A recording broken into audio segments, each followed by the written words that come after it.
Hi friends, good morning. आप सभी का न्यू आदर्श क्लासेस यूट्यूब चैनल में स्वागत है।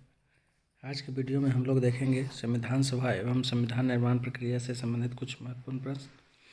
इस वीडियो में कुल 20 प्रश्न दिए गए हैं।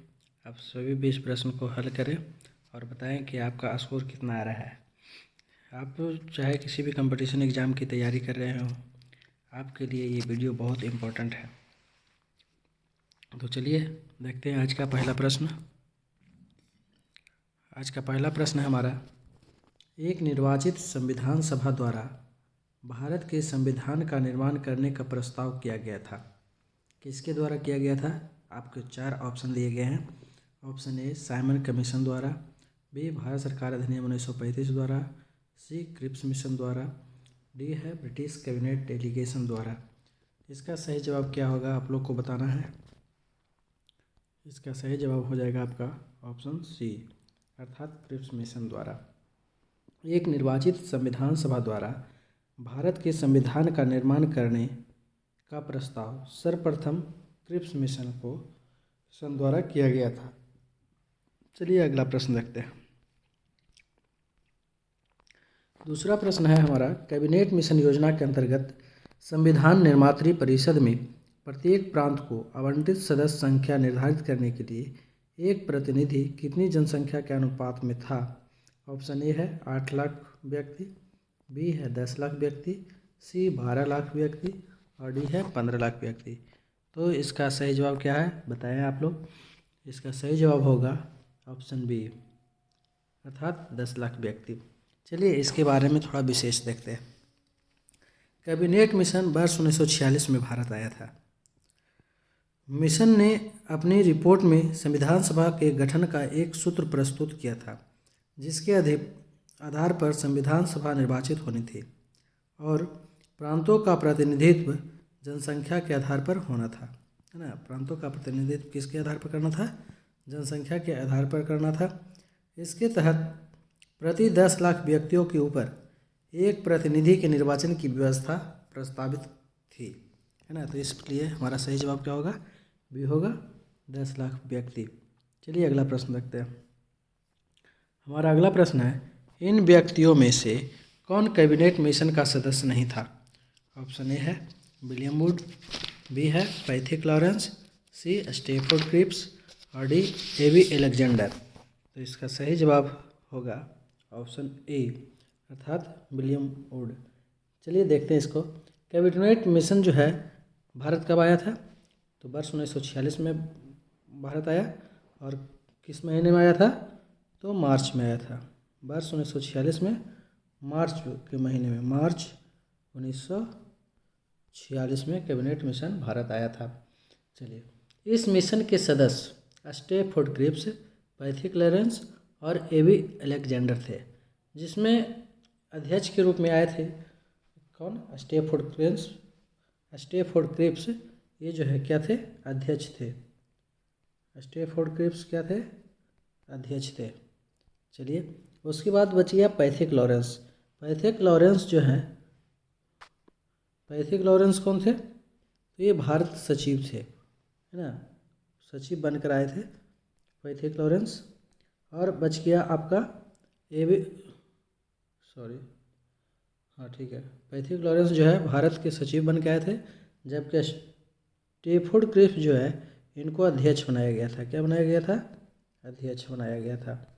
और एबी अलेक्जेंडर, है ना, एबी अलेक्जेंडर जो है नौसेना मंत्री थे। क्या थे? नौसेना मंत्री थे, नौसेना मंत्री थे। चलिए अगला प्रश्न देखते हैं। अगला प्रश्न है हमारा, भारतीय संविधान सभा का गठन किया गया था, किसके द्वारा किया गया था? ऑप्शन ए है भारत सरकार अधिनियम 1935 के अंतर्गत, बी है क्रिप्स योजना 1942 के अंतर्गत, सी है कैबिनेट मिशन योजना 1946 के अंतर्गत और डी है भारतीय स्वतंत्रता अधिनियम 1947 के अंतर्गत। तो इसका सही जवाब क्या है? इसका सही जवाब होगा ऑप्शन सी, भारतीय संविधान सभा का गठन किया गया था कैबिनेट मिशन योजना 1946 के अंतर्गत। चलिए अगला प्रश्न देखते हैं। हमारा अगला प्रश्न है, 1946 में निर्मित अंतरिम सरकार में कार्यपालिका परिषद के उप सभापति कौन थे, है ना। अंतरिम सरकार में, किसमें, अंतरिम सरकार में कार्यपालिका परिषद के उप सभापति कौन थे।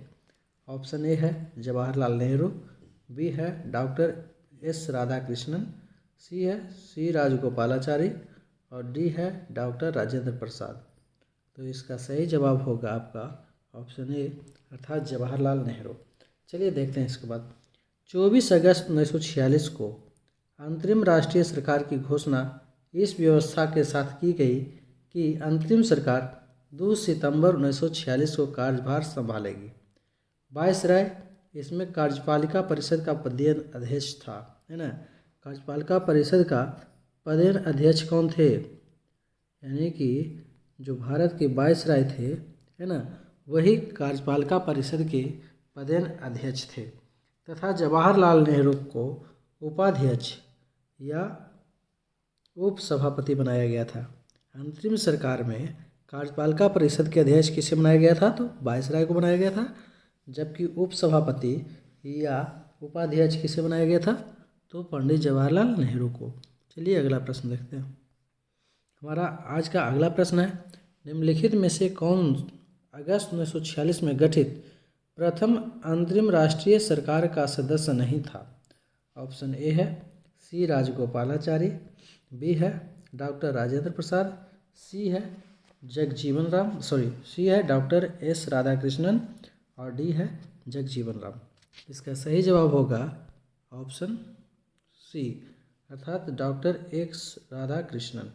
चलिए देखते हैं कि अगस्त 1946 में गठित प्रथम अंतरिम राष्ट्रीय सरकार का सदस्य जो थे कौन कौन थे और उनमें से किनको कौन सा पद मिला था।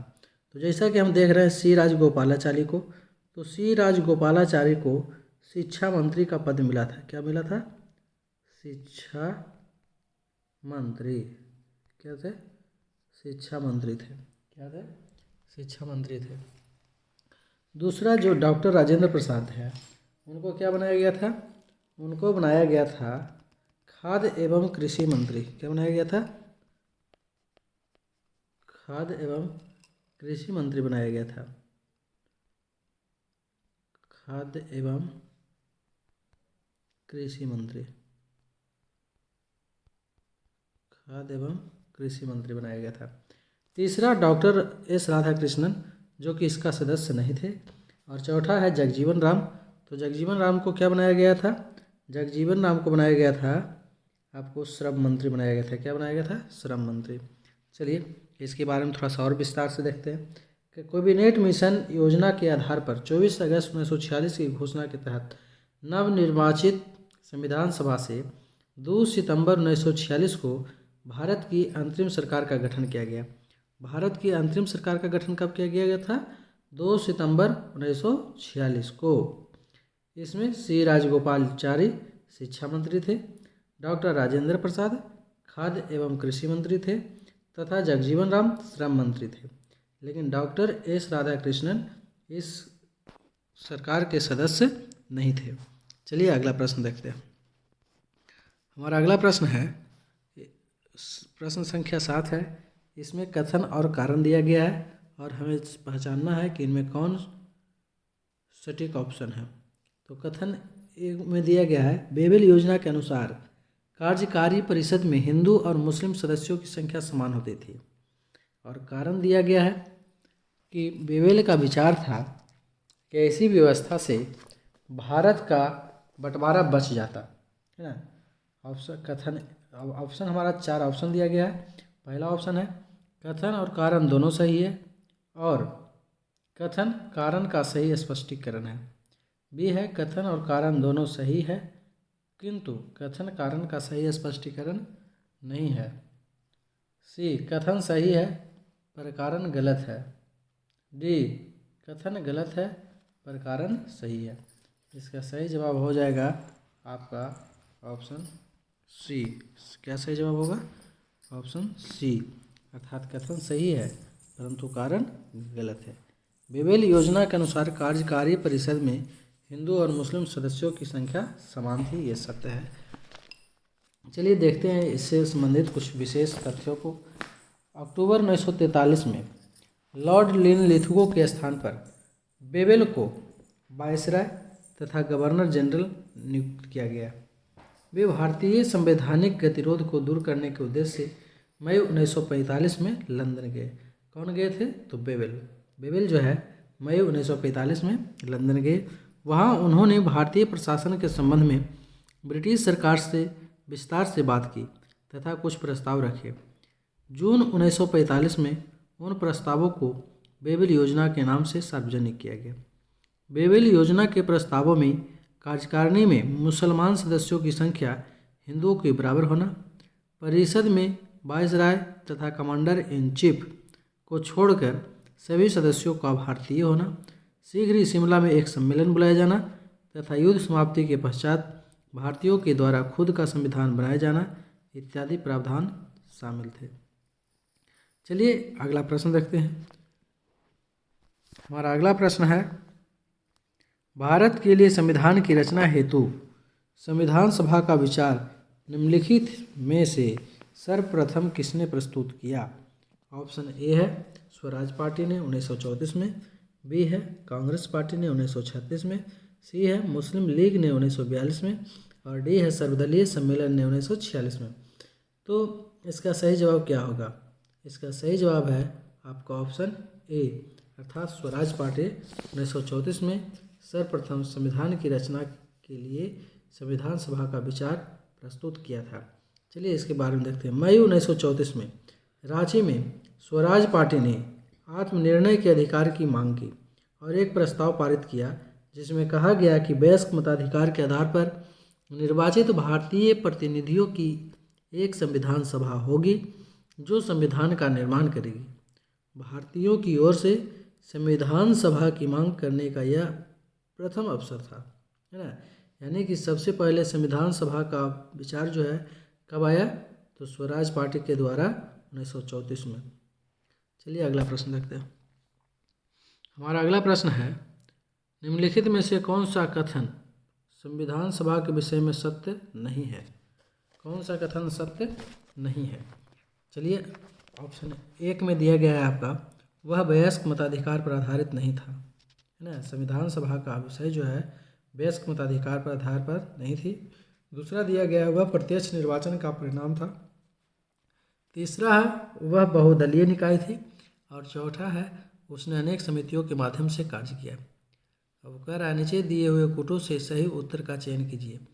कूट दिया गया है और 4, पहला ऑप्शन ए में है 1 और 2, बी में है 2 और 3, सी दिया गया है इसमें दिया हुआ है 1 और 4, डी में है 1 2 3 4। हमको पहचानना है कि इसमें सही कौन है। तो चलिए इसके लिए हमको बारी बारी से चारों ऑप्शन देखना पड़ेगा।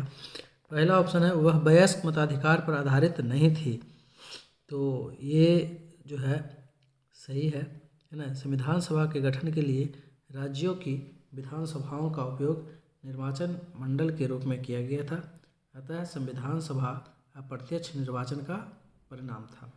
संविधान सभा क्या था? अप्रत्यक्ष निर्वाचन का परिणाम था। इसका मतलब है कि हमारा ऑप्शन बी जो है क्या है? सत्य नहीं है। चलिए और क्या था? इसका निर्वाचन वयस्क मताधिकार पर आधारित नहीं था। वयस्क मताधिकार पर आधारित नहीं था, यानी कि ये सही है। तीसरा देखते हैं, वह बहुदलीय निकाय थी। हाँ, चूँकि संविधान सभा में अनेक दलों के लोग शामिल थे इसलिए यह बहुदलीय निकाय थी, ये भी सत्य है। और क्या है? उसने अनेक समितियों के माध्यम से कार्य किया, तो ये भी सही है। इस सभा ने यानी संविधान सभा ने अपने कार्यों का संचालन करने के लिए अनेक समितियों का गठन किया था, इसलिए ये भी सही है। अर्थात हमारा ऑप्शन जो है 1 3 और 4 सही है। अब चलिए देखते हैं कि किसमें है 1 3 और 4।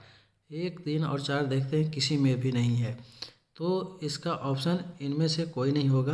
दोस्तों अगर आप बीपीएससी एग्ज़ाम की तैयारी करते हैं तो आप लोग को मालूम होगा उसमें एक 5वां ऑप्शन ई भी होता है ना। इसमें एक 5वां ऑप्शन ई भी होता है और जिसमें दिया हुआ रहता है उपर्युक्त में से कोई नहीं, उपर्युक्त में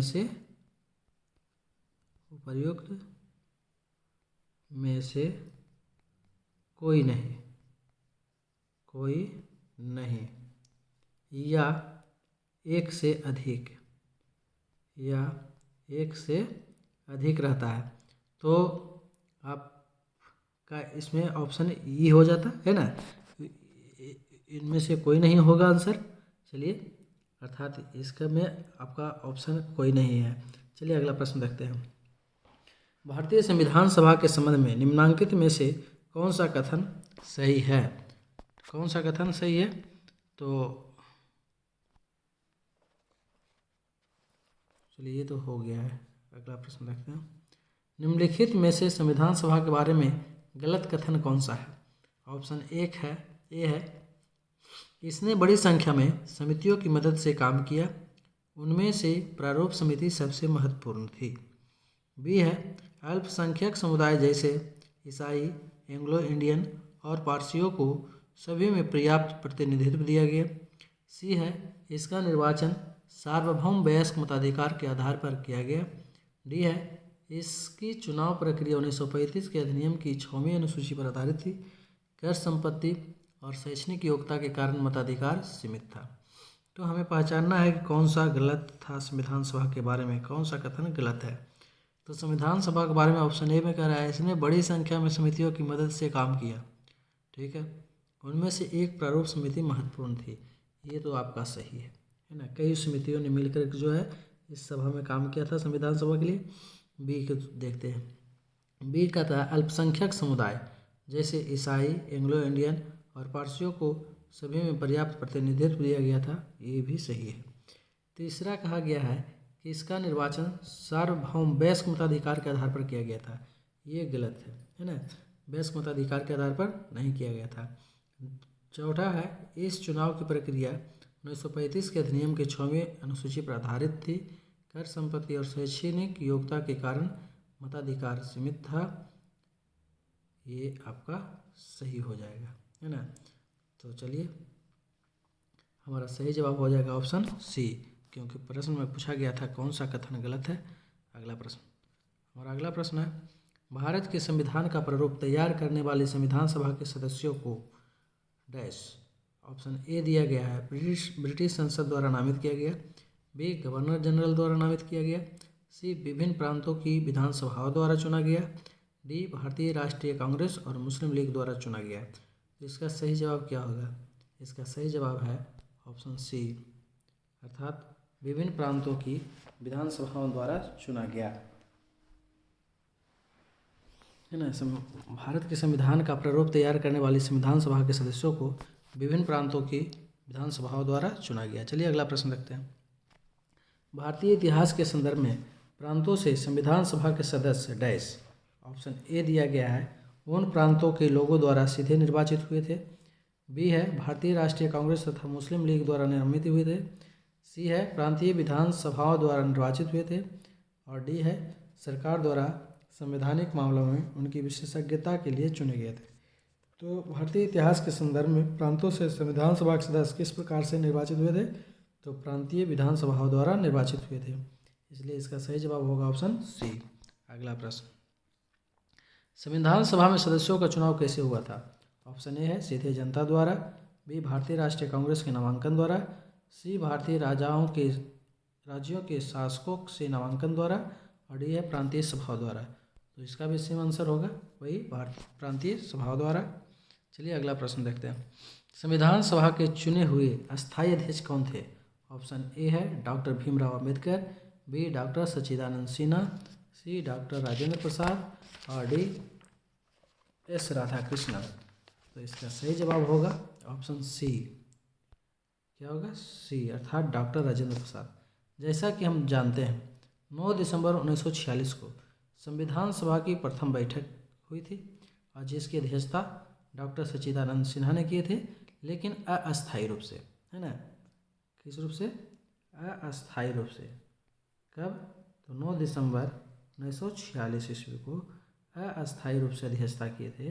कौन किए थे? डॉक्टर सच्चिदानंद सिन्हा। कौन किए थे? डॉक्टर सच्चिदानंद सिन्हा। ठीक 2 दिन बाद 11 दिसंबर 1946 को संविधान सभा ने, है ना, डॉक्टर राजेंद्र प्रसाद को निर्विरोध संविधान सभा के अस्थायी अध्यक्ष के रूप में निर्वाचित किया, है ना। 2 दिन के बाद अर्थात 11 दिसंबर कब 1946 को डॉक्टर राजेंद्र प्रसाद को क्या किया गया, संविधान सभा का अस्थायी अध्यक्ष चुना गया। चलिए अगला प्रश्न देखते हैं।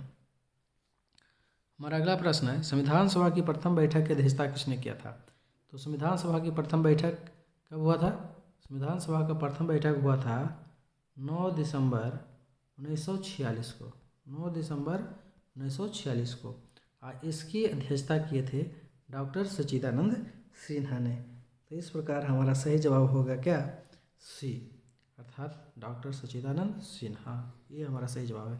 इसी के साथ साथ 2 दिन बाद 11 दिसंबर 1946 को, 11 दिसंबर 1946 को डॉक्टर राजेंद्र प्रसाद को अस्थायी अध्यक्ष चुना गया था। लेकिन इसमें पूछा गया है प्रथम बैठक की अध्यक्षता किसने की थी, तो डॉक्टर सच्चिदानंद सिन्हा ने किया था।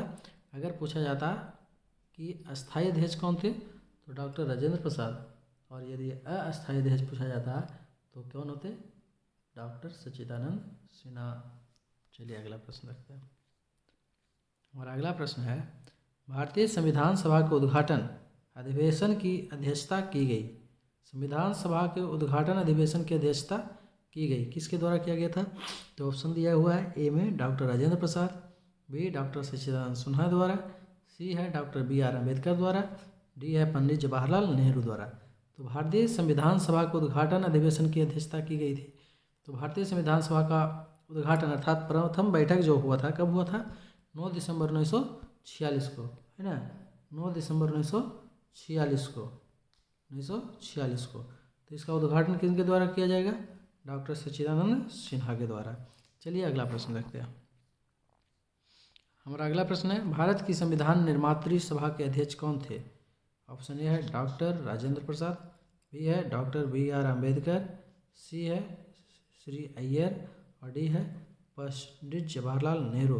तो संविधान निर्मात्री सभा के अध्यक्ष कौन थे, तो ये थे आपका डॉक्टर राजेंद्र प्रसाद। कौन थे, डॉक्टर राजेंद्र प्रसाद। चलिए अगला प्रश्न देखते हैं। हमारा अगला प्रश्न है, स्वतंत्र भारत की संविधान सभा के अध्यक्ष कौन थे। स्वतंत्र भारत की संविधान सभा के अध्यक्ष कौन थे। ऑप्शन ए है doctor Bhimrao Ambedkar, B doctor Rajendra Prasad, C Shri Rajagopalachari, और डी KM मुंशी। इसका सही जवाब होगा ऑप्शन बी, स्वतंत्र भारत की संविधान सभा के अध्यक्ष कौन थे, तो डॉक्टर राजेंद्र प्रसाद थे। अगला प्रश्न है, हमारा अगला प्रश्न, भारतीय संविधान सभा की स्थापना की गई थी, कब की गई थी। ऑप्शन ए 10 जून 1946, बी 9 दिसंबर 1946, सी 26 नवंबर 1949, और डी 26 दिसंबर 1949। तो इसका सही जवाब होगा ऑप्शन बी। क्या होगा, ऑप्शन बी, अर्थात 9 दिसंबर 1946 भारतीय संविधान सभा की स्थापना की गई थी 9 दिसंबर 1946 को। चलिए आज की वीडियो में बस इतना ही। यदि वीडियो पसंद आया हो तो लाइक करें, शेयर करें, और यदि आप अभी तक इस चैनल पर नए हैं तो चैनल को सब्सक्राइब करें। वीडियो देखने के लिए धन्यवाद।